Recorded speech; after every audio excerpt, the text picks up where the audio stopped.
The woman had been shot 3 hours before the stranger found her. Not killed, but close enough that the difference hardly mattered in country like this. The bullet had entered below her left shoulder blade, angled down through muscle and sinew, and lodged itself somewhere deep near her spine. She couldn't move her left arm, couldn't feel her left leg, could barely draw breath without tasting copper and salt in the back of her throat. Her name was Elizabeth Cord, and she was 26 years old, and she was dying on the floor of a line shack 40 miles from anywhere that mattered. The men who shot her had ridden off 2 hours ago. They'd taken her husband's rifle, the $5 silver hidden in the coffee tin, and the deed to her family's land. They'd left her alive, if you could call it that. Not out of mercy, but out of cruelty. Better she should die slow, alone, with plenty of time to think about what she'd lost. Elizabeth had pulled herself across the rough planked floor to the corner where her husband kept his tools. Her fingers, the ones that still worked, had closed around the handle of a claw hammer, not for defense. The men were long gone. No, she'd gripped that hammer because some animal part of her brain insisted she needed to hold on to something, anything, to keep from slipping away into the dark that kept pulling at the edges of her vision. She'd been lying there for an hour when she heard the horse. One rider moving slow. The hoofbeats stopped outside the shack, and Elizabeth's heart, already struggling, began to hammer against her ribs with renewed terror. Had they come back? Had they decided that leaving her alive was too great a risk, too loose an end, too much of a witness to their crime? The door opened. Sunlight flooded in, and Elizabeth couldn't see the man's face, only his silhouette, tall and broad-shouldered, wearing a long coat despite the heat. He stood there in the doorway for what felt like forever, just looking at her, not moving, not speaking, just looking. Then he stepped inside. He was older than she'd expected, somewhere past 50, with grey threading through dark hair and a face carved from hard years and harder choices. His eyes were blue, pale blue, the kind of blue that made you think of winter ice and January skies. He moved like a man who'd spent his life in the saddle, all economy and purpose, no wasted motion. He crossed the room and knelt beside her, and that's when Elizabeth saw the tin star pinned to his vest. A marshal. Thank God, a marshal. But the relief that flooded through her lasted only a heartbeat, because when the marshal examined her wound, when his fingers, surprisingly gentle, probed the entry point and felt the fever already beginning to burn through her skin, his expression didn't change, not even a flicker, and Elizabeth understood what that meant. She was beyond help. The marshal sat back on his heels. His name was Marcus Dalton, though Elizabeth wouldn't learn that until later. He'd been tracking the men who shot her for 6 days. They'd robbed a payroll shipment in Copper Ridge, killed 2 guards and a boy who'd been in the wrong place at the wrong time. The law wanted them for murder.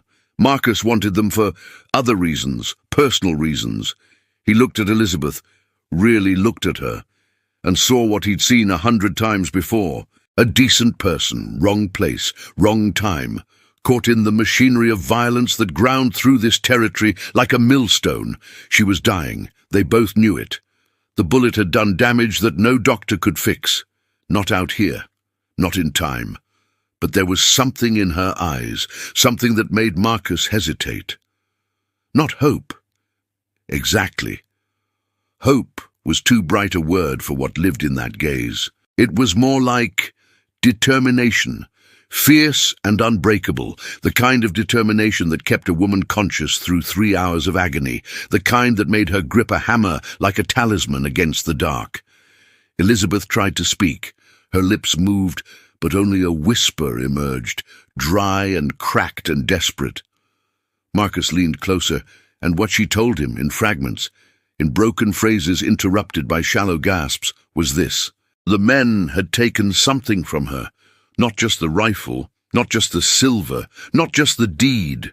They'd taken a letter her husband had written before he died of fever the winter before. a letter he'd made her promise to deliver to his brother in Santa Fe. She didn't know what the letter said. Her husband had sealed it with wax. But he'd held her hand when he gave it to her, and he'd told her it was important, that it mattered, that she had to make sure it reached his brother, no matter what. The men had laughed when they found it.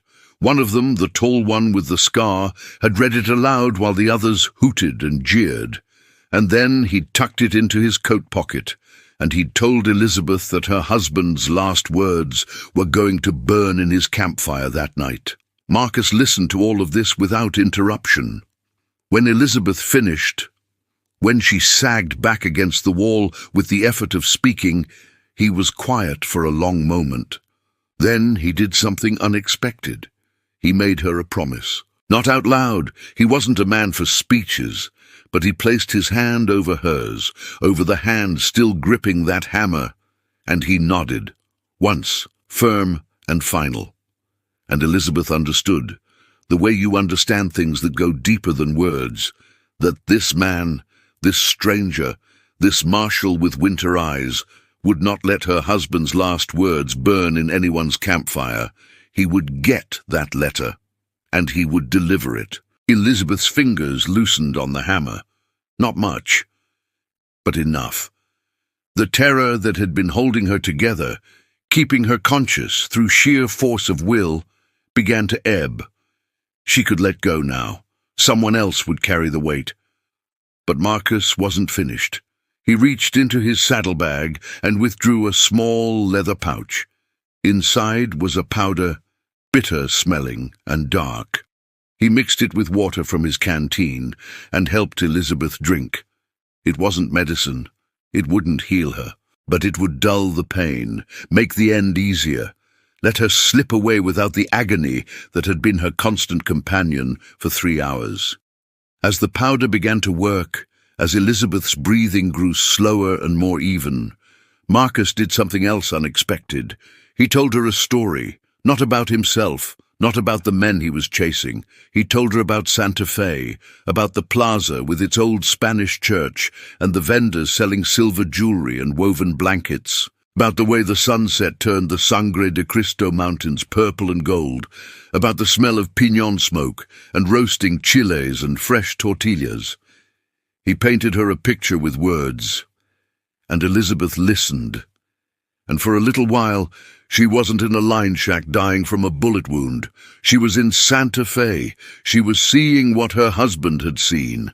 She was standing in the place he'd wanted her to know about. And when she died, 20 minutes after Marcus found her, she died with that image in her mind instead of the faces of the men who'd shot her.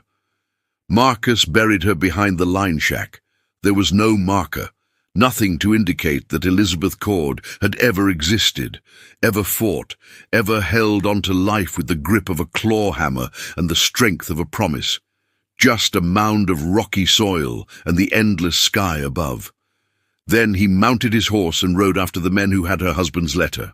The trail was easy to follow. They weren't trying to hide. Why would they? They'd left no witnesses, no one who could identify them, no one who could tell the law which direction they'd ridden or what they'd taken. Except they had left a witness. They'd left Elizabeth alive long enough for Marcus Dalton to find her, and that was going to be their last mistake. Marcus rode through the afternoon and into the evening without stopping. His horse, a rangy buckskin gelding named Carter, had the kind of endurance that came from good breeding and better care. They'd been together for 7 years, long enough that Marcus could read the animal's moods as easily as he could read tracks, long enough that Carter understood when the pursuit mattered. When the man in the saddle was hunting something that couldn't be allowed to escape, the trail led northeast, away from the settlements, away from water, into the kind of country that killed careless men and humbled proud ones. Broken land, all ravines and arroyos and sharp-edged mesas that looked like the bones of the earth pushing through torn skin. Marcus had been a lawman for 23 years. He'd worn the star through 3 territories and more jurisdictions than he could count. He'd tracked rustlers and claim jumpers and road agents. He'd brought in killers and horse thieves and men who'd committed crimes that didn't have names yet. He was good at his job, better than good. He had a reputation, the kind of reputation that made smart criminals think twice and foolish ones not think at all. But this wasn't about the law. Not really. Oh, the paperwork said it was. The warrant in his saddlebag was legitimate. The crimes these men had committed were real and documented and punishable by hanging. But Marcus had been chasing them for 6 days, not because of a payroll robbery, not because of 2 dead guards, not even because of the boy who died. He was chasing them because of the 3rd robbery, the one that hadn't made it into any official report. 3 weeks ago, these same men had hit a stagecoach outside of Mineral Springs. They'd taken $40 in cash and a strongbox full of mail. Among that mail had been a letter addressed to Marcus, a letter from his daughter, his only daughter, Catherine. Catherine was 19. She lived in Denver with her mother, Marcus, his ex-wife, and she'd been writing to him once a month for the past year, trying to rebuild something that had broken when Marcus had chosen the Star over his family a decade before. The letters were tentative, careful, like Catherine was testing the ice on a frozen pond, seeing if it would hold her weight. The last letter Marcus received had been different, warmer. She'd written about wanting to visit, about wanting him to meet someone, a young man she'd been seeing, someone important. Marcus had written back immediately. He'd said yes. He'd said he wanted to meet this young man. He'd said, for the first time in years, that he missed her, that he wanted to see her, that he knew he hadn't been the father she deserved. But if she was willing to give him another chance, he would try to be better. He'd mailed that letter the day before the stagecoach was robbed. Catherine never received it. The men took the strongbox and dumped the mail in a ravine. Some of it blew away. Some of it got soaked in a sudden rainstorm. Some of it was trampled by cattle or eaten by mice or simply rotted into the earth. Marcus's letter to his daughter was gone, and with it, the chance to rebuild something precious that he'd thrown away. So yes, he was chasing these men because they'd robbed a payroll, because they'd killed guards, because they'd shot Elizabeth Cord and left her to die.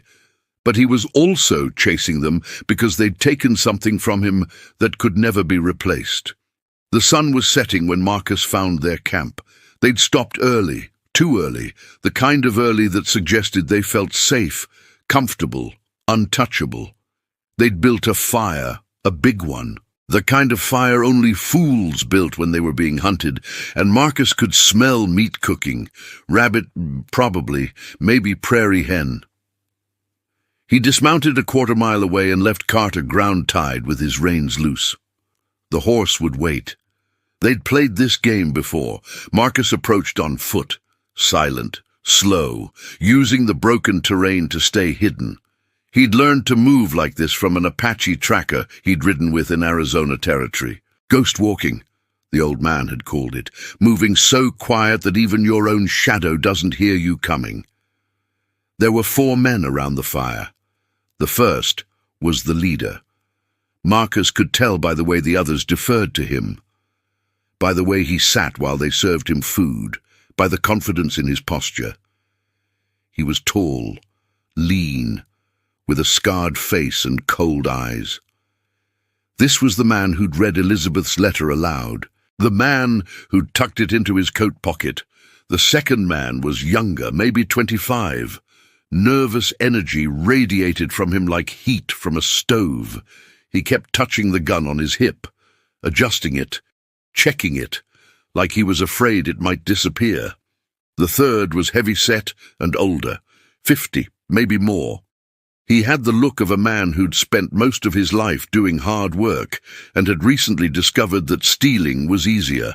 His hands were scarred and calloused, a workman's hands. The fourth was the most dangerous, not because he was the biggest or the fastest or the meanest, but because he was quiet, still, watchful. While the others talked and laughed and passed a bottle between them, This one sat apart from the fire, in the shadows, where he could see everything without being fully seen. Marcus recognized the type. A killer. Not a man who killed when he had to, but a man who killed because something inside him was broken. Some piece that was supposed to connect actions to consequences, violence to remorse. He'd seen men like this before. You couldn't negotiate with them, couldn't reason with them, you could only stop them. Marcus watched for 20 minutes, long enough to learn their rhythms, long enough to identify weapons, 3 rifles, 4 pistols, at least 2 knives that he could see, long enough to understand that walking into that camp alone and asking nicely for Elizabeth's letter was suicide. But he'd made a promise, and Marcus Dalton didn't break promises. Not anymore. Not after what breaking promises had cost him. He retreated into the darkness and returned to Carter. He didn't mount. Instead, he led the horse in a wide circle around the camp, staying far enough out that the men wouldn't hear hoofbeats, close enough that he could keep the firelight in sight. He was looking for something specific, an advantage, an angle, some piece of terrain or circumstance that would tip the odds in his favor. He found it half a mile north of the camp. A narrow canyon, not much, maybe 40 feet wide at the mouth, tapering down to 15 at the far end. Steep walls on both sides. Only one way in, only one way out. It was a trap. A perfect trap. And all Marcus had to do was lure 4 armed men into it. He smiled then, just a flicker. The kind of smile that never reached his eyes. And he began to plan. Marcus waited until the moon was high.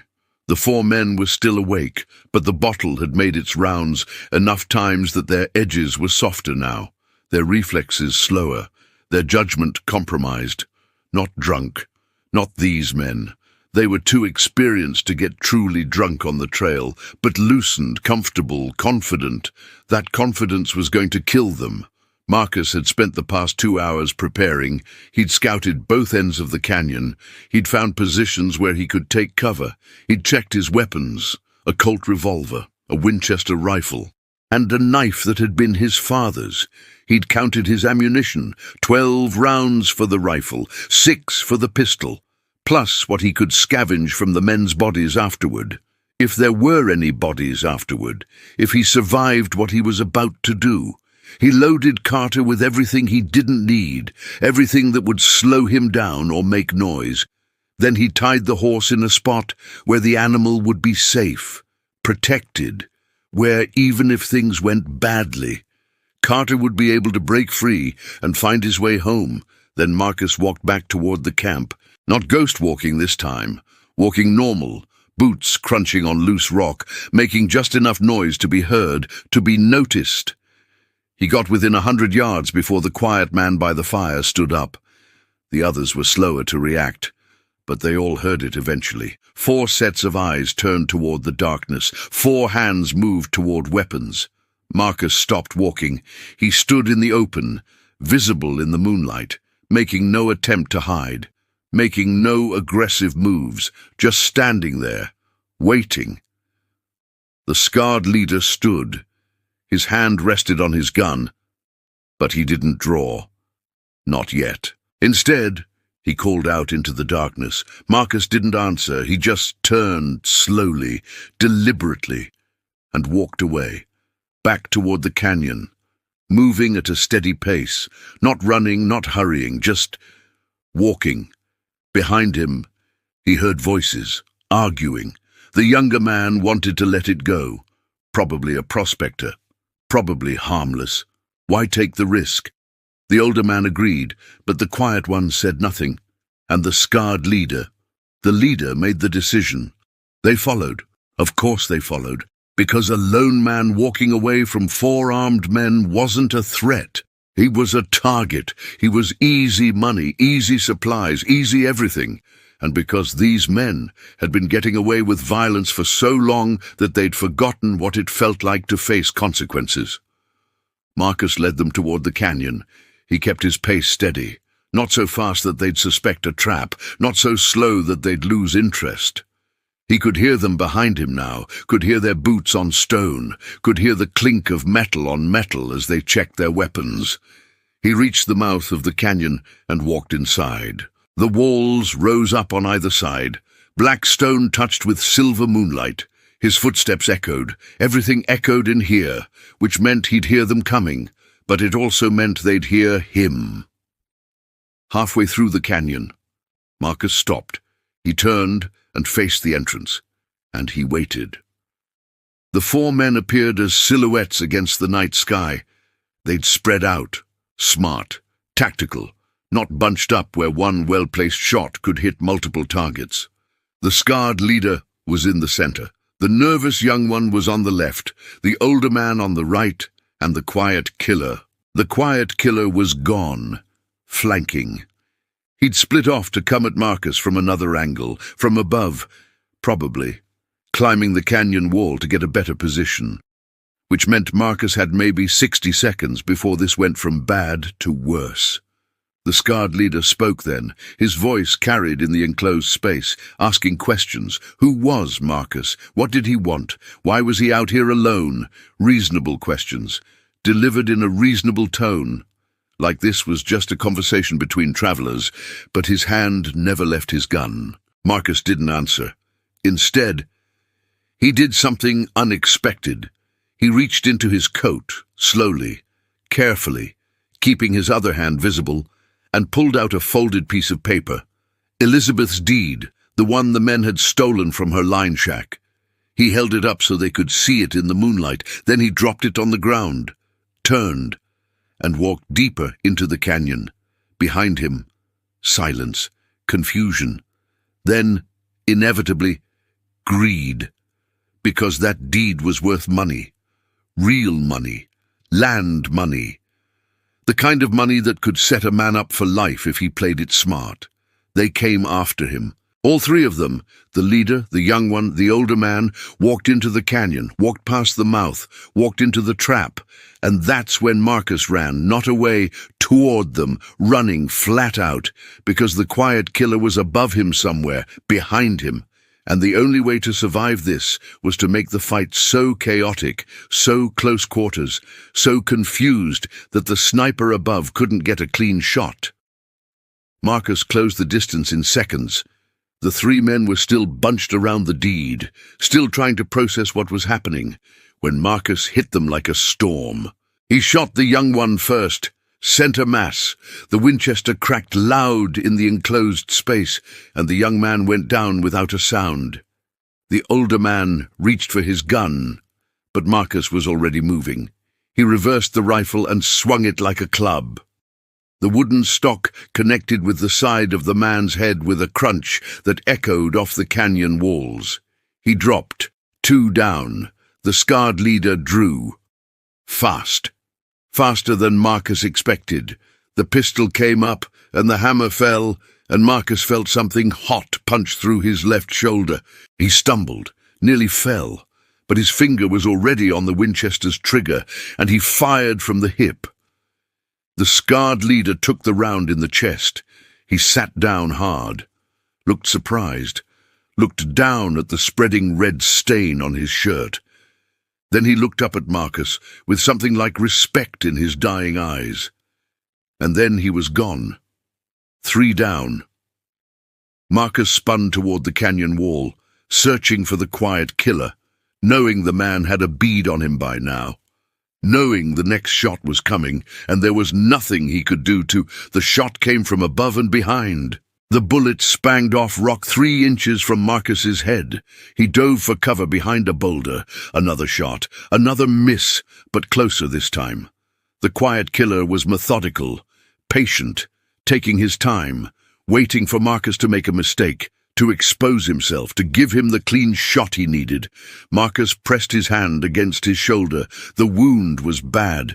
The bullet had gone clean through, which was good, but it had torn through muscle and possibly clipped bone. His left arm was weak, nearly useless. He could still hold the Winchester, but barely. Aiming would be almost impossible. He needed a new plan. He looked at the 3 bodies. The young one was definitely dead. The older man was unconscious, maybe dead. Hard to tell in the darkness. But the scarred leader was still moving, barely, dying, but not dead yet, and he still had the letter in his coat pocket. Marcus made his decision in a heartbeat. He lunged from cover, not toward safety, but toward the scarred leader's body. Another shot from above. This one caught Marcus in the side, just a graze, but it burned like fire and nearly knocked him down. He reached the body, grabbed the coat, ripped open the pocket, and there it was. A folded letter, sealed with red wax, addressed to someone in Santa Fe. Elizabeth's letter. Marcus stuffed it into his own coat, just as another bullet tore through the space where his head had been a second before.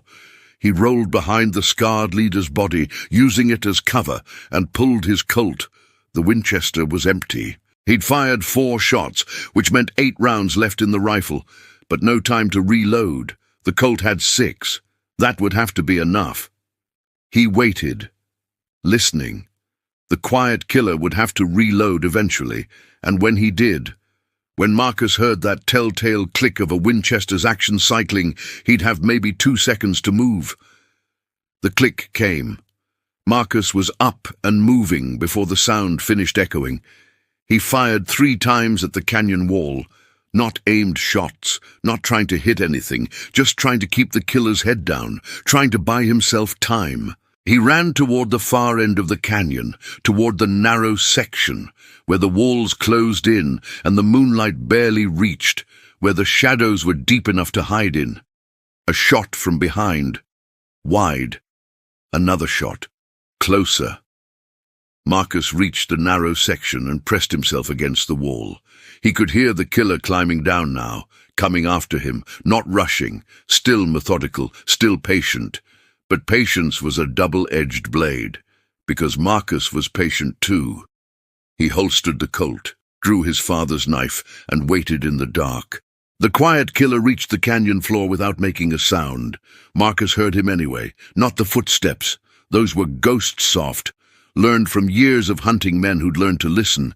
But Marcus heard the breathing, slow and controlled, the breathing of a man who'd done this before, who'd hunted in the dark, who'd killed in close quarters where you could smell your target's fear. The problem was, Marcus wasn't afraid.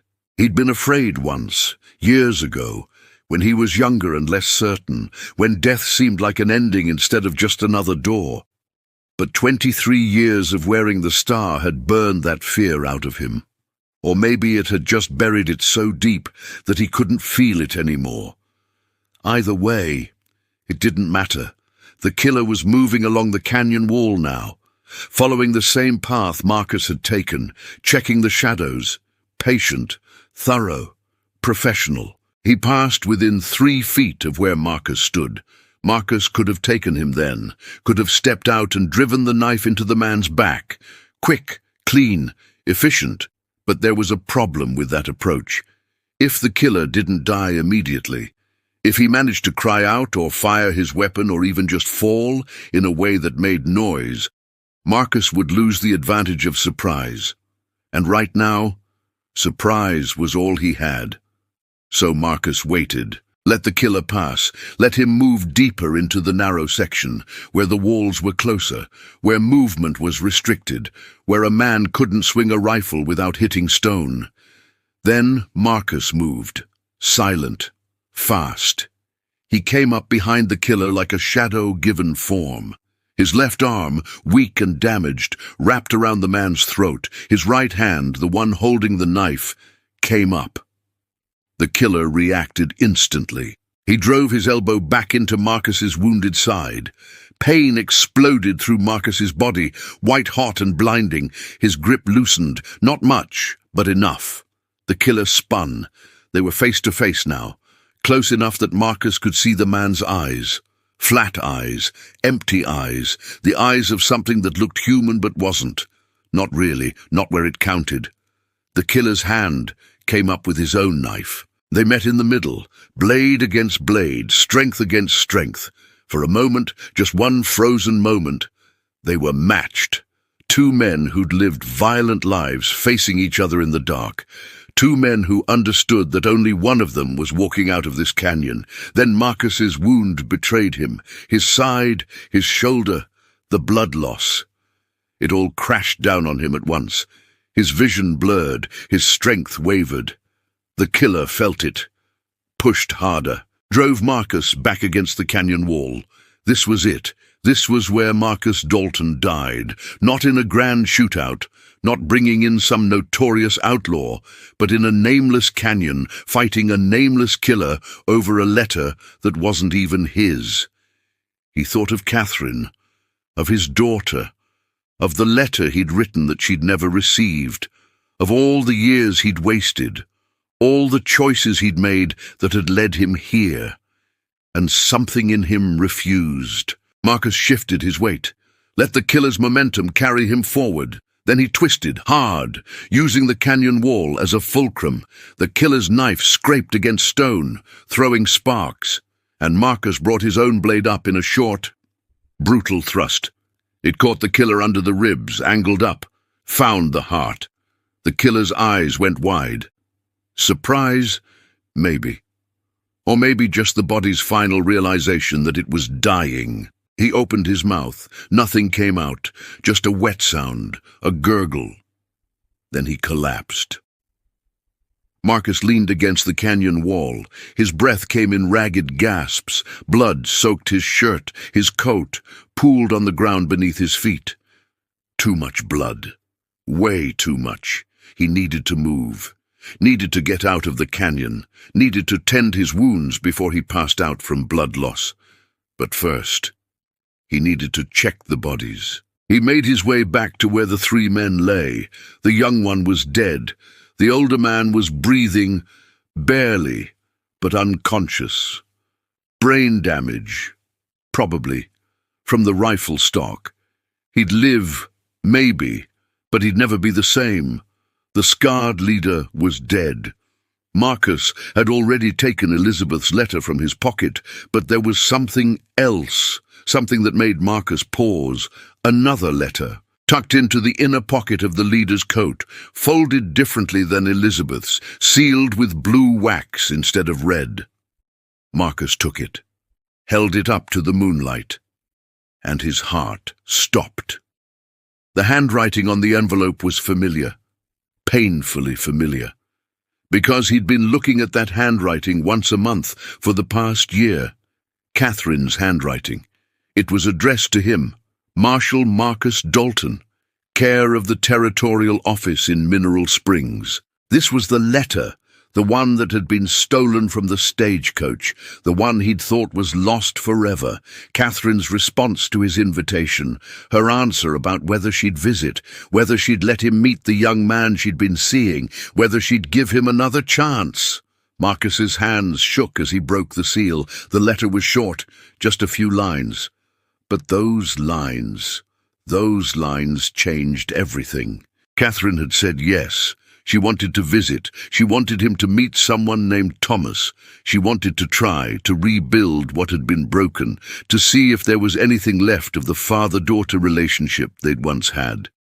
And she'd ended the letter with 3 words. I love you. Marcus sat down, right there in the canyon, surrounded by dead men and blood and violence, and he read those 3 words again and again. I love you. He'd spent 10 years thinking he'd destroyed that love, that he'd killed it through neglect and absence and choosing the star over his family. But it hadn't died.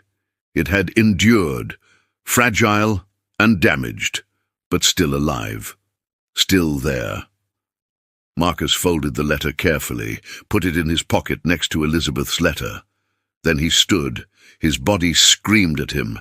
His wounds bled. His vision swam, but he had promises to keep. 2 letters to deliver. 2 chances to make things right. And he would deliver them if it killed him. He made his way out of the canyon, found Carter waiting where he'd left him. The buckskin nuzzled his shoulder. The good shoulder. And Marcus leaned against the horse's warm bulk for a moment, drawing strength, drawing comfort. Then he hauled himself into the saddle and pointed Carter south, toward Santa Fe, toward answers, toward redemption. The ride took 3 days. Marcus spent the first day half-conscious, fighting fever, fighting infection, fighting the wounds that should have killed him but somehow didn't. He stopped twice to clean the injuries as best he could, poured whiskey into the holes, packed them with strips torn from his shirt, bound them tight. It wasn't enough, but it was all he had. The second day was better. The fever broke. The bleeding slowed. He was still weak, still in pain, but functional. He rode through territory he'd known for years, past landmarks that felt like old friends, past places where he'd tracked criminals and brought them in and done his job. The third day, he reached Santa Fe. Santa Fe spread out before Marcus like something from a dream. The old Spanish plaza, the vendors selling silver, the smell of piñon smoke, everything he'd described to Elizabeth in her final moments, everything he'd painted with words while she died. It was real, it was beautiful, and for the first time in days, Marcus felt something that wasn't pain. He felt hope. He found the address from Elizabeth's letter first. A small house on a side street, adobe walls, a wooden door painted blue, flowers in pots along the windowsills, the home of a man named Thomas Cord, Elizabeth's husband's brother. Marcus dismounted carefully. His body protested, reminded him that he'd been shot twice and had ridden for 3 days with minimal rest, but he ignored it. He'd survived worse, and he had a promise to keep. He knocked. The man who opened the door was younger than Marcus expected, maybe 35, with kind eyes and work-rough hands. He looked at Marcus, blood-stained and wounded and swaying slightly, with immediate concern. Marcus didn't explain, didn't introduce himself. He just pulled Elizabeth's letter from his pocket and held it out. The man, Thomas, took it, looked at the seal, at the handwriting, and his face went pale. He knew that handwriting, recognized it immediately. His brother's hand, his brother who'd died of fever, his brother who'd sent him one final message. Thomas broke the seal with shaking fingers. "Read the letter." And then he read it again, and then he looked up at Marcus with tears streaming down his face. Whatever that letter said, whatever final words Elizabeth's husband had written, they mattered. They meant something. They carried weight and truth and love. Thomas tried to speak, tried to ask questions. Who was Marcus? Where had he found this? What had happened? But Marcus just shook his head, placed a hand on the younger man's shoulder, squeezed once. Then he turned and walked away. Some stories didn't need to be told. Some pain didn't need to be shared. Elizabeth's husband had said what he needed to say. Marcus had delivered it. That was enough. Next came Catherine. Marcus had an address for her, a boarding house on the north side of the city, a respectable place where young women could live without scandal. He'd memorized that address when she'd first written to him, had traced it on maps, had imagined walking up those steps and knocking on that door. But now, standing outside that boarding house, Marcus hesitated.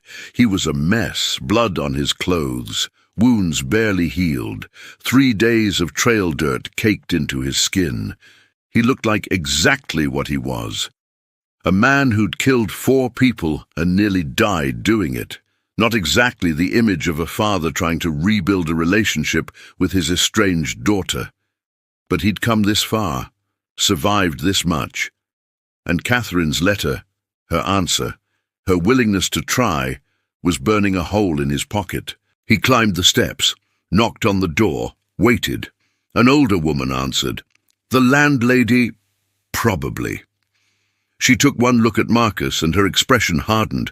She started to close the door, started to tell him that this was a respectable establishment and they didn't welcome. Marcus showed her his star. The landlady's attitude changed immediately. She let him in, asked if there was trouble, if Catherine was in danger, if the law needed something. Marcus assured her everything was fine. He just needed to see his daughter, to deliver something. It would only take a moment. The landlady went upstairs, returned with Catherine, and Marcus's breath caught. She looked so much like her mother, same dark hair, same intelligent eyes, same way of holding herself, like she was perpetually bracing for disappointment but hoping for something better.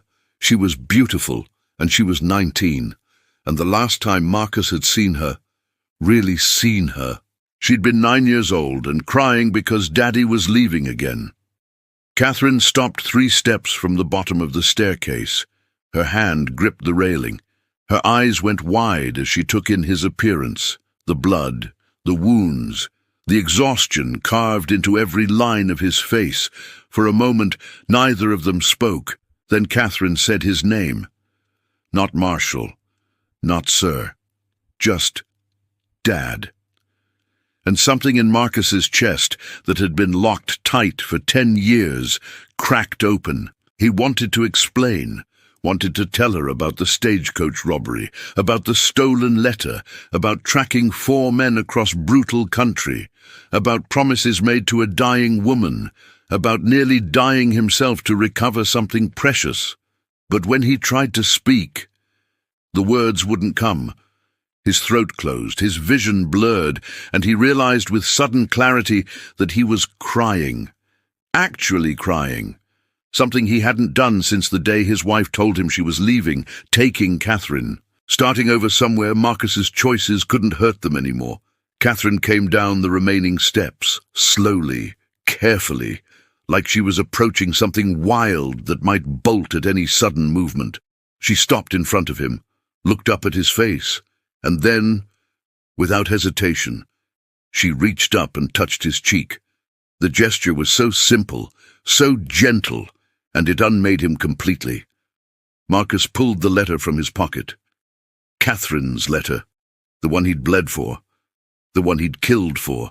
He held it out to her with a hand that shook. Catherine took it, looked at the broken seal, at the blue wax, at her own handwriting on the envelope. Understanding dawned in her eyes. She'd sent this letter weeks ago, had been waiting for a response, had started to think, maybe, that her father hadn't answered because he didn't want to answer, that he'd gotten her invitation and decided, again, that the star mattered more than she did. But here he was, bloodied and wounded and barely standing, holding proof that he'd received her letter, that he'd fought for it. Catherine opened the letter even though she knew what it said, read her own words, read the closing, "I love you," and looked back up at Marcus. And she asked the only question that mattered. Did he still want her to visit? Marcus nodded, once, firm and final. The same nod he'd given Elizabeth, the nod of a man making a promise he intended to keep. Yes, he wanted her to visit. He wanted to meet Thomas. He wanted a chance to be the father he should have been all along. He wanted her in his life, in whatever capacity she was willing to offer. Catherine smiled then, a small smile, tentative, but real. She told Marcus she'd come. In 2 weeks, she'd bring Thomas. They'd stay for a few days. They'd try. Marcus thanked her. His voice was rough, broken, but the words were genuine. Then Catherine did something unexpected. She stepped forward and wrapped her arms around him, careful of his wounds, gentle, but firm. A hug from his daughter. After 10 years, Marcus stood frozen for a heartbeat. Then his arms came up, carefully, slowly, and he hugged her back. They stood like that for a long moment, father and daughter, broken and healing, finding their way back to something that had been lost but not destroyed. When they separated, Catherine made him promise to see a doctor, to get his wounds properly treated, to rest. Marcus agreed. For once in his life, he agreed without argument. He left the boarding house feeling lighter than he had in years. The letters were delivered. The promises were kept. Elizabeth's husband's final words had reached his brother. Catherine knew her father had fought for her letter, had bled for it, And in 2 weeks, Marcus would see his daughter again. It was more than he deserved, but he'd take it. He'd take it and protect it and make sure he didn't waste this second chance. Marcus spent the next week in Santa Fe recovering. He found a doctor, an old army surgeon who'd seen enough bullet wounds to fill a medical textbook. The man tesked over Marcus's injuries, called him a fool for riding 3 days with wounds like these, told him he was lucky he hadn't died from infection, but he cleaned the wounds properly, stitched what needed stitching, prescribed rest and clean bandages and no strenuous activity for at least 2 weeks. Marcus ignored the last part, but he did rest, as much as a man like him could rest. He took a room in a small hotel, paid for a week in advance, spent his days sitting on the balcony watching the plaza, watching people go about their lives, vendors selling goods, children playing, couples walking arm in arm. Normal life. The kind of life Marcus had given up when he pinned on the star. The kind of life he was starting to think, maybe, he wanted back. At night, he thought about Catherine, about the visit, about meeting this young man Thomas she'd written about. Marcus knew nothing about him except his name, didn't know his profession, his family, his intentions toward Catherine. The protective father instinct, rusty from disuse but still present, wanted to interrogate the boy, to make sure he was good enough, worthy enough. But Marcus recognized that impulse for what it was: control. The same impulse that had driven his ex-wife away, the same impulse that had cost him 10 years with his daughter. So Marcus made himself a promise. When he met Thomas, he would listen. He would be kind. He would trust Catherine's judgment. He would be the father she needed, not the father his own fear insisted he should be. It was harder than it sounded. On the 4th day, Marcus received a telegram from the territorial marshal's office. They'd heard about the canyon, about the 4 dead men. They wanted a report, wanted details, wanted to know if Marcus was fit for duty. Marcus sent a reply, brief and factual. He'd tracked the payroll robbers, recovered stolen property, eliminated the threat. He was wounded, but recovering. He'd return to duty in 2 weeks. The response came back within hours. Take 3 weeks, maybe 4. The territory could spare him. He'd earned the rest. Marcus read that telegram 3 times, trying to find the catch, the hidden expectation, the cost. But there wasn't one, just permission to heal, permission to be human instead of just a star and a gun. It felt strange, unsettling, like wearing clothes that didn't quite fit, but Marcus accepted it. On the 7th day, Thomas Cord came to see him. The younger man appeared at Marcus's hotel room door, holding a basket of food, bread, cheese, dried fruit, and a bottle of wine. He apologized for intruding, said he'd asked around, found out where Marcus was staying, wanted to thank him properly for delivering the letter. Marcus invited him in. They sat on the balcony, shared the food, drank the wine, and Thomas told his story. His brother, Elizabeth's husband, had been his best friend. They'd grown up together, worked together, dreamed together about building something good in this hard country. Then Thomas had gotten wanderlust, had gone to Santa Fe to seek his fortune, had planned to bring his brother out once he'd established himself. But fever had taken his brother before Thomas could fulfill that promise, and Elizabeth had been left alone. Thomas had written to her, offered to help, to take her in, to give her a place in his home. But the letters had gone unanswered. Thomas had assumed Elizabeth wanted nothing to do with him, that she blamed him somehow for not being there when his brother needed him. But the letter Marcus delivered, the letter Elizabeth's husband had written before he died, explained everything. Elizabeth hadn't received Thomas's letters. The fever had hit hard and fast. She'd been caring for her husband day and night. By the time he died, by the time she could have responded, winter had set in and the passes were closed. And the letter contained something else, something important, a confession, a truth Elizabeth's husband had carried to his deathbed. He'd taken money from Thomas years ago, borrowed it to buy their land, had promised to pay it back. But the land had been harder to work than expected. The money had run out, and pride, damned pride, had kept him from asking for help or explaining what had happened. He died thinking he'd betrayed his brother's trust, died believing Thomas thought him a thief, but the letter explained everything. Asked for forgiveness, asked Thomas to look after Elizabeth if anything happened, asked him to understand. And Thomas did understand. The money didn't matter, had never mattered. What mattered was knowing his brother hadn't abandoned him, hadn't stolen from him and disappeared into the territories without explanation. What mattered was truth, and Marcus had delivered it. Thomas gripped Marcus's hand, thanked him, told him if he ever needed anything at all, he only had to ask. Marcus accepted the thanks, but said nothing about what it had cost to deliver that letter.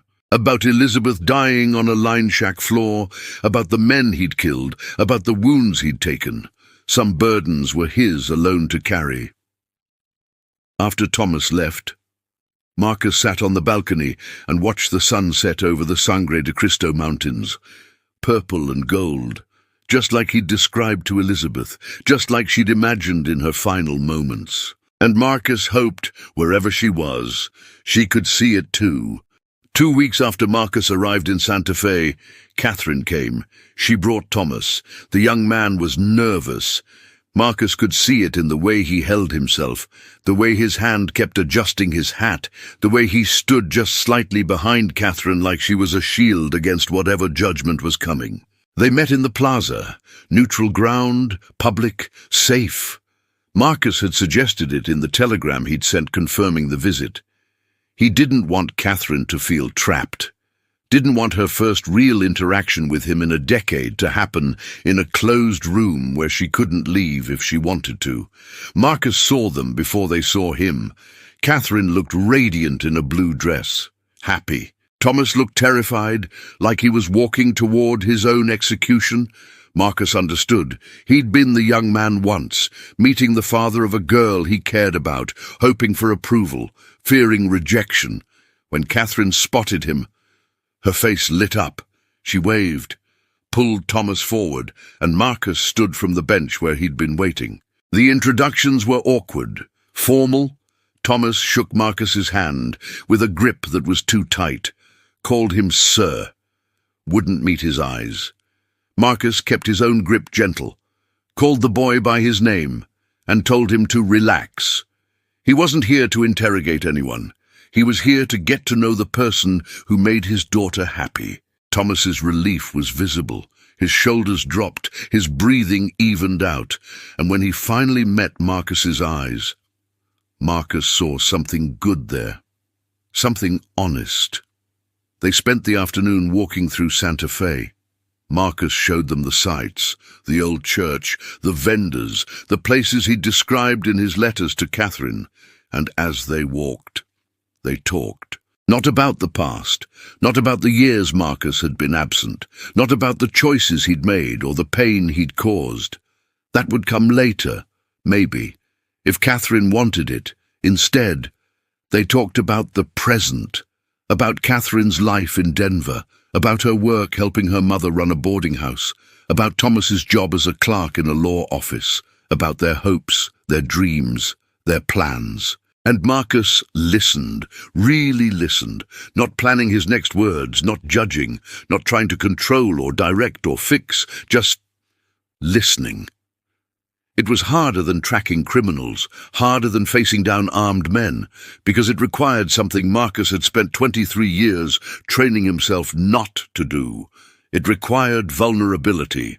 At dinner, Thomas asked Marcus about his work, about being a marshal, about the dangers, the rewards, the cost. Marcus answered honestly, maybe too honestly. He told them about the loneliness, about sleeping in strange towns and riding through empty country, about the violence, about the men he'd killed and the men who tried to kill him. He told them about the canyon, about the 4 men, about nearly dying for a letter that wasn't even his. Catherine went pale, reached across the table and gripped his hand, asked him why. Why had he risked so much for a stranger's letter? And Marcus told her the truth. Because he'd made a promise. And because, for once in his life, he wanted to keep a promise, wanted to prove to himself that he could keep a promise, that he could be the kind of man who did what he said he'd do, even if it killed him. Catherine's eyes filled with tears. She squeezed his hand, told him she understood, told him she was proud of him. And Marcus felt something break loose inside him, some last piece of armor he'd been wearing for so long he'd forgotten it was there. He told Catherine he was sorry for all of it, for choosing the star over his family, for missing birthdays and holidays and ordinary moments, for not being there when she needed him, for letting pride and stubbornness cost him a decade with his daughter. He told her he didn't expect forgiveness, didn't deserve it, but he wanted her to know, wanted her to understand that he knew he'd failed her, and that he was going to spend whatever time he had left trying to be better. Catherine cried then, really cried, and Thomas looked uncomfortable, unsure if he should stay or give them privacy. But Catherine held onto Marcus's hand, held on tight, and she told him she'd already forgiven him, had forgiven him years ago, because holding on to anger was exhausting, because she'd rather have a relationship with her imperfect father than no relationship at all, because she loved him, despite everything, still loved him. They talked until the restaurant closed, until the owner started giving them pointed looks. Then they walked through the plaza under stars that seemed brighter than Marcus remembered. Catherine and Thomas were staying 3 days. 3 days that Marcus knew he'd remember for the rest of his life. 3 days to start rebuilding something precious. It wasn't redemption, not really. Redemption was too big a word, too final. This was just a beginning, a small step towards something better. But it was enough. More than enough. On the 4th morning, Catherine and Thomas left for Denver. Marcus watched them board the stage, watched Catherine wave from the window, watched the coach pull away in a cloud of dust. And he stood there long after it disappeared, long after the plaza returned to normal, long after there was any reason to keep watching. But he wasn't sad. Not really. Because Catherine had made him promise. Promise to write, promise to visit Denver when he could, promise to be part of her life instead of just a memory she carried.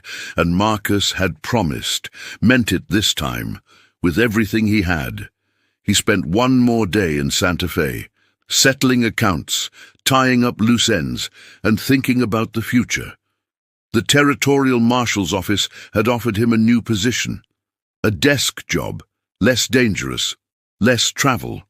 Based out of a real town with real people instead of riding circuit through empty country chasing ghosts. The old Marcus would have refused, would have said he needed to be in the field, needed the work, needed the violence and the danger because that's all he knew, all he was. But the old Marcus had died in that canyon. The man who survived was different, changed. Not better, necessarily, just different. So Marcus accepted the desk job, sent a telegram confirming, arranged to start in a month, after his wounds fully healed, after he'd had time to rest, really rest. Not the restless pacing he'd done for 23 years, but actual rest. He mounted Carter on the 5th morning, pointed the buckskin north, and began the long ride back to Mineral Springs. The journey took a week. Marcus rode slow, stopped often, let Carter graze, let himself think. About Elizabeth, about Catherine, about the choices he'd made and the choices still ahead. Somewhere in that week, Marcus made a decision. When he got back, when he started the desk job, he was going to change things, not just for himself, but for the men who worked under him, the young marshals who were making the same mistakes he'd made, choosing the star over everything else, burning themselves out, chasing criminals through empty country. He was going to teach them what he'd learned, that the star was important, that the law mattered, that someone had to stand between decent people and the violence that wanted to consume them. But he was also going to teach them that there was more to life than the star, that family mattered, that connections mattered, that a man could be a good lawman and a good father, a good husband, a good person. It wouldn't be easy. Some of them wouldn't listen. Some would make the same mistakes anyway, but some, maybe, would hear him, would understand, would choose differently than he had, and that would be worth something. Marcus reached Mineral Springs on a Tuesday afternoon. The town looked the same as when he'd left. Same dusty streets, same false front buildings, same people going about their same lives. But Marcus saw it differently now, saw the families, the children, the ordinary moments he'd been blind to for 23 years. Saw what he'd been protecting all this time, not just law, not just order, but this messy, complicated, beautiful thing called community. He checked Carter into the livery. The stable owner, an old-timer named Dutch, looked at Marcus's healing wounds and whistled low. Asked if the other guy looked worse. Marcus smiled, said there were 4 other guys. And yes, they looked worse. Dutch laughed, slapped Marcus on the back, told him to take care of himself. The territory needed good men like him. Marcus thanked him, but he was thinking, the territory didn't need men like him. What it needed was men better than him, men who understood balance, who could wear the star without letting it consume them. He walked to the marshal's office, his new office, the place where he'd spend the next chapter of his life training the next generation. The current territorial marshal, a grizzled veteran named Harlan Price, was waiting for him. He stood when Marcus entered, shook his hand, told him the desk was his starting next month. Then Harlan asked the question Marcus had been expecting. Why had he accepted? A man like Marcus, a man who lived for the chase. Why would he voluntarily take a desk job? Marcus thought about lying, about giving some easy answer, but Harlan deserved better, so he told the truth. He said he'd learned something, out there in that canyon, bleeding and dying and fighting for a stranger's letter. He'd learned that promises mattered more than glory, that connection mattered more than reputation, that being a good man was harder and more important than being a legendary lawman. And he'd learned it too late to save his marriage, almost too late to save his relationship with his daughter, but not too late to change, to do better, to be better. Harlan listened to all of this without interruption. When Marcus finished, the old marshal nodded slowly, told Marcus he'd made the right choice, that the territory needed men who understood what Marcus had learned. Then Harlan told him something unexpected. He was retiring in 6 months, and he was recommending Marcus to replace him as territorial marshal. Marcus tried to refuse, said he wasn't qualified, wasn't the right man, but Harlan cut him off, told him that's exactly why he was the right man, because he questioned himself, because he'd learned humility, because he understood the cost of the star and respected it. The job was his if he wanted it. Marcus said he'd think about it, give his answer in a few weeks after he'd had time to process, to heal, to make sure this wasn't just exhaustion or sentiment talking. Harlan accepted that, told Marcus to take all the time he needed. Marcus left the office as the sun was setting, walked to the edge of town, looked out at the territory spreading in every direction, all that empty land, all those people scattered across it, all those stories playing out in places he'd never see, and he thought about Elizabeth, about her dying wish, about the letter he'd delivered, about the promise he'd kept. He thought about Catherine, about her smile, about the hug she'd given him, about the second chance she'd offered. He thought about the 4 men in the canyon, about the violence, about how close he'd come to joining them in death, and he thought about the future, about what came next, about who he wanted to be in the time he had left. The answer, when it came, was simple. He wanted to be a man who kept his promises, who chose connection over isolation, who understood that wearing the star was an honor. But it wasn't everything, wasn't even the most important thing. The most important thing was being present, being there for the people who mattered, being the kind of man his daughter could be proud of, the kind of man Elizabeth had trusted with her dying wish, the kind of man who understood that sometimes the hardest fights weren't won with guns or fists or violence. Sometimes they were won by simply showing up, by being vulnerable, by admitting mistakes, by trying, really trying, to be better. Marcus stood at the edge of town for a long time, watching the sunset paint the sky purple and gold, thinking about letters and promises and second chances. Then he turned and walked back into Mineral Springs, back toward the life he was building, the life he chose instead of just enduring. Behind him, the sun dipped below the horizon, the stars came out, and somewhere in the darkness, Carter nickered softly in his stall, comfortable, safe, home, just like Marcus. Finally, after 23 years, home. In the months that followed, Marcus Dalton took the position as territorial marshal. He trained young lawmen to balance duty with humanity.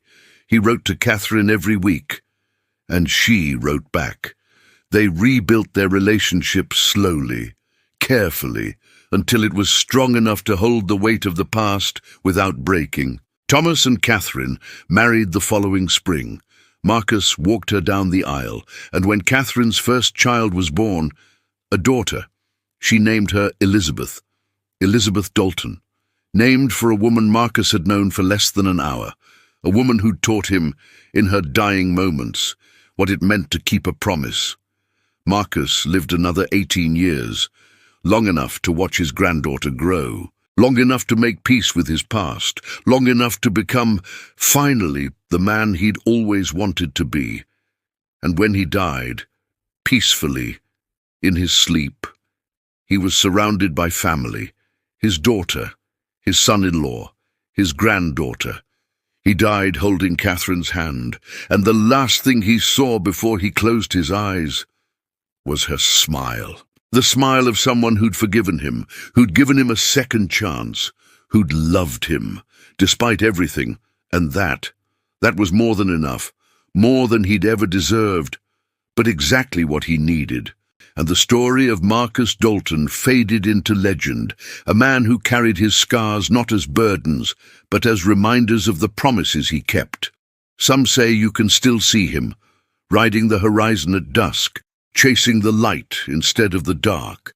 And as the last embers of his story fade, remember this: every tale of honor deserves to be told, and every listener helps keep the West alive. So if this journey moved you, if it stirred something deep inside, ride with us again. Hit like to honor the story, subscribe to saddle up for the next tale, and down there in the comments, tell us where you would ride if your story began under a blood-red sunset. Because out here on the frontier, every ending is just another beginning.